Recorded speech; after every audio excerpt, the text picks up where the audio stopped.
Hello and welcome to the Kangaroo English podcast. My name is Christian and today is Monday, the best day of the week. Now, if you've listened to any of my podcasts before, you know that I don't often tell personal stories, but I recently asked you what kind of content you'd like to hear more of, and a majority of people said that they would like to hear some more of my personal experiences with language learning and teaching. And so today I'm going to tell you a little story. Actually, it's a story about my father-in-law. Because I spent quite a lot of time with my father-in-law last week. And so my father-in-law was born in England, and he was in the army. And so he worked in lots of different places, traveling around in Northern Ireland, Germany, and even in the Middle East, in countries that don't even exist anymore. And during that time, part of his work, his regular job in the army, was to learn a little bit of the local languages, which he used to do. And then about 40 years ago, he met my mother-in-law, the dreaded the dreaded mother-in-law, and my mother-in-law is Spanish. She's from the north of Spain, and she had moved to England. She decided to, leave her family and go to, the big city, go to London to look for work and make a new life. And so they met there, and they got married, and they lived together for 40 years in England. But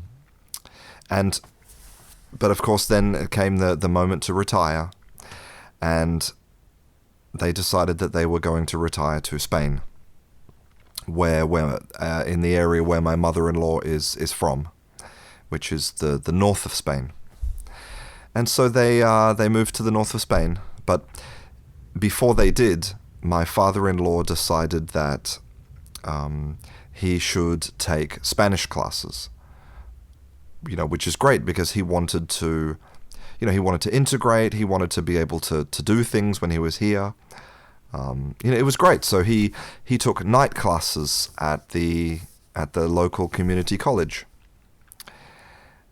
But unfortunately, I'm afraid to say that, the classes were the typical thing, right? So he went into class, he got given a workbook, and they didn't do any speaking activities.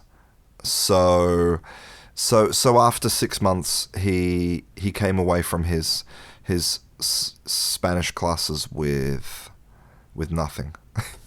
His level of Spanish went from 0 to 0.1. And but he wasn't worried, right? He wasn't worried because he said to himself, and also his wife Maria said, it doesn't matter because soon we're going to be immersed. Soon we're going to move to Spain, and we're going to be immersed.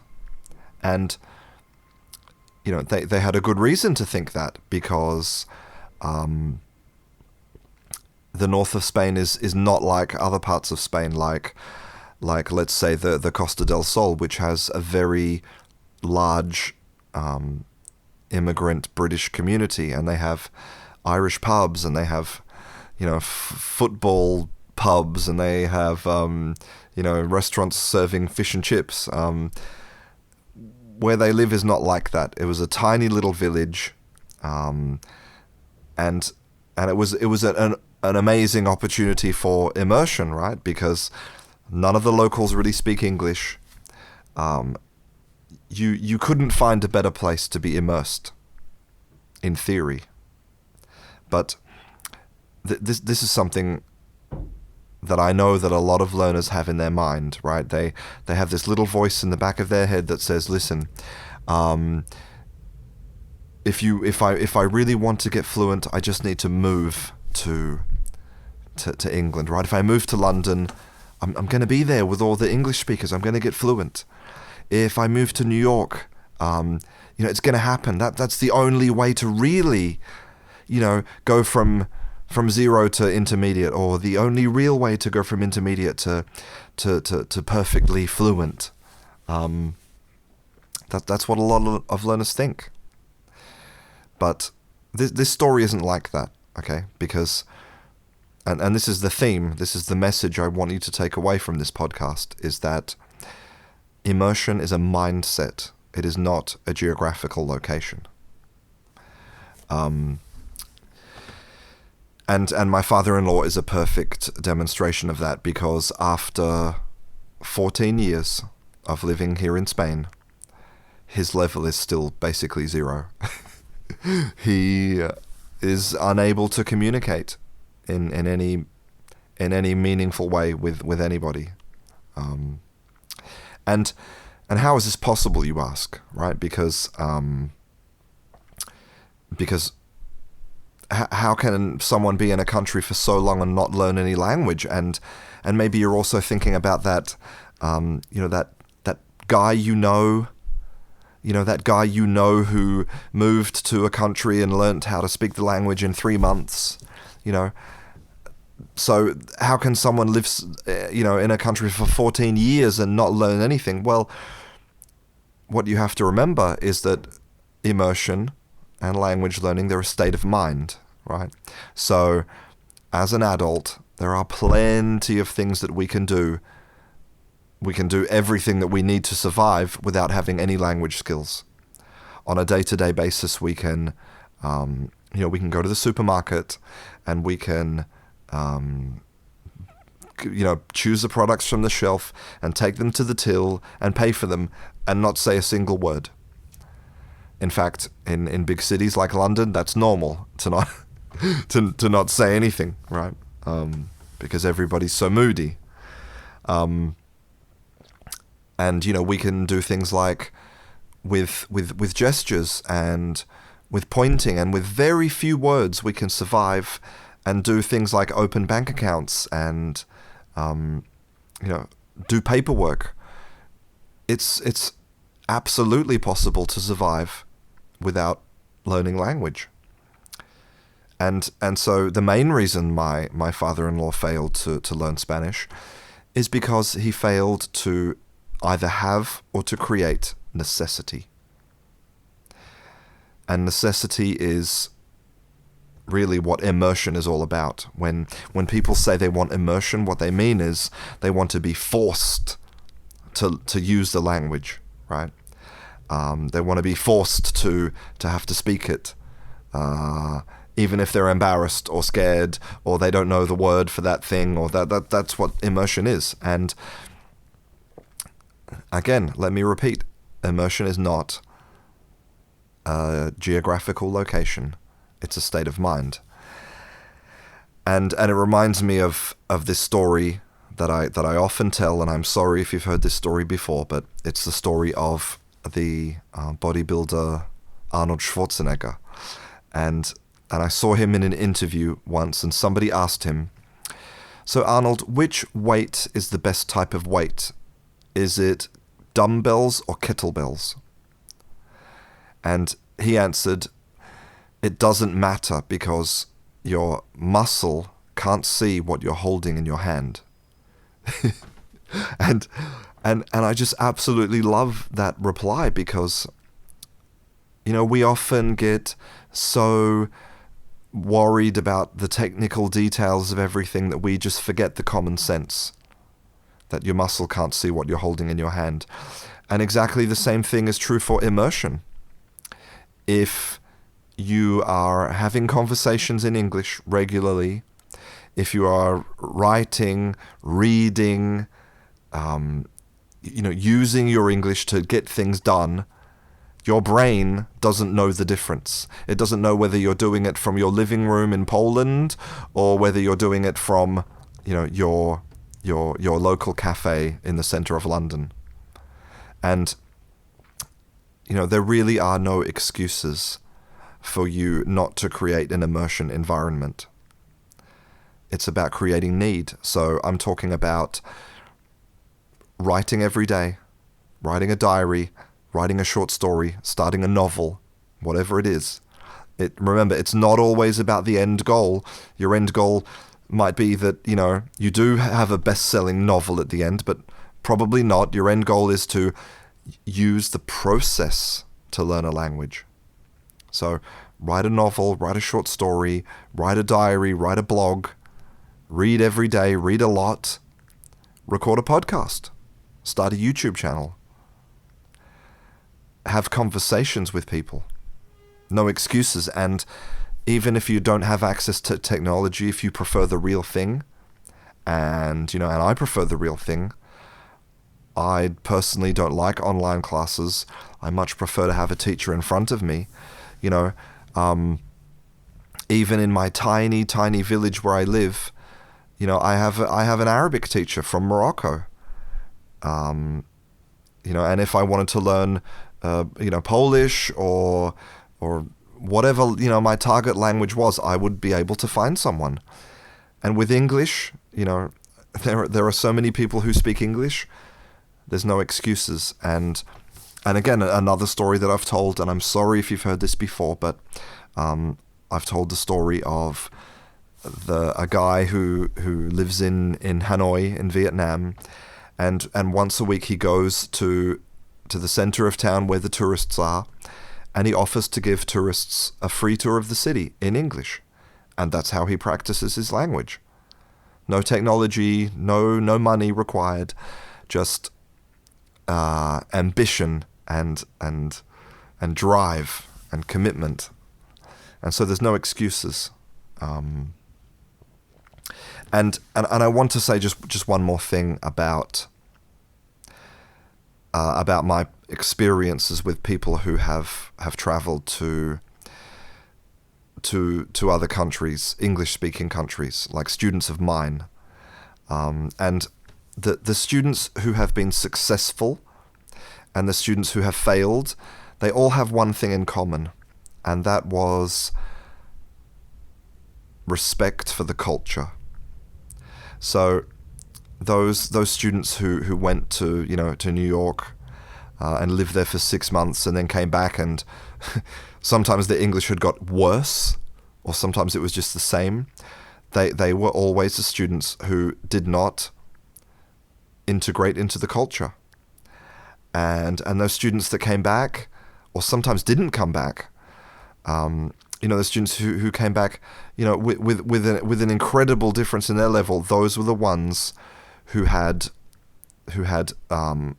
accepted and appreciated and respected the culture.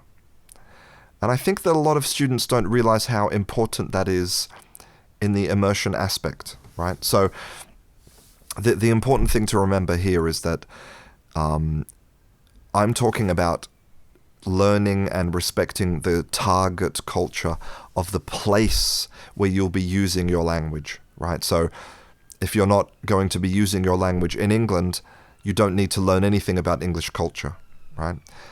If you're going to be using your English in Japan, for example, yes, you need to learn about Japanese culture.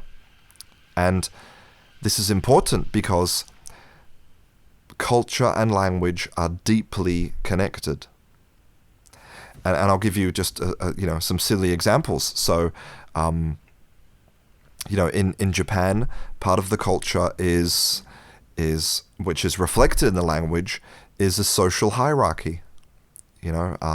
People are put in order of the work that they do and how old they are, and it's a complicated system, and it's reflected in the Japanese language. And so you cannot just dismiss all that. You cannot just pretend that doesn't exist when you're using your English to communicate in Japan. And something similar is true, in England. I remember a student who came back from England, and we had a discussion in class about how she couldn't believe, and she thought it was such a waste of time, the way that English speakers beat around the bush, the way that they talk or in a roundabout way, right? Especially when it comes to, let's say, socially difficult things like maybe requesting something or ordering, right? So, if you want a pencil, you might say, listen, if you wouldn't mind, if it's not too much trouble, could you please pass me that pencil? Okay, that was a bit of an exaggeration, but you would definitely hear people say, if it's not too much trouble, would you mind passing me that pencil? And to a Spanish speaker, that seems like a lot of wasted words, right? But what you have to understand is that, number one, it's necessary because of the way that we express politeness using the English language. But that's just one aspect. The most important aspect is that it's an essential part of the English culture, politeness. And so if you don't understand it, and if you don't respect it, and if you don't incorporate it into your language learning, well, then you're not going to be fluent, right? You must accept, and I would say, and maybe this is controversial, but I would even say you have to love the target culture, whatever that is, whether you're using your English in India or Iraq or Jamaica, wherever it is, you have to love the culture because it's an essential part of fluency. Because if your mind isn't open to the culture, and this has actually been shown in research, if your mind isn't open to the culture, you don't notice linguistic structures. You ignore them and you don't incorporate them into your own speech. It is a barrier to fluency. So I think the message from this podcast is that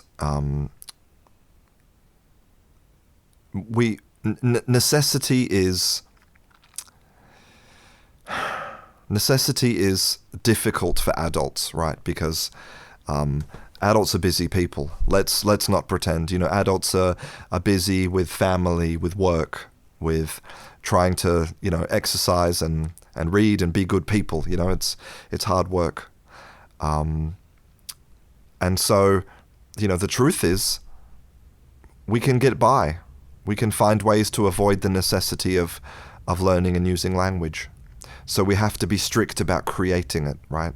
We have to be there creating necessity. And part of that is eliminating excuses and remembering always that immersion is a state of mind and not a geographical location. And that little voice in your head that tells you that you can only get fluency if you move somewhere, well, now you can start to work on that voice, right? You can start to eliminate it, tell it to go away. Because as demonstrated by my father-in-law, you could be immersed physically, but not immersed mentally at all. I'm Christian, this is Kangaroo English, and I'll see you in class.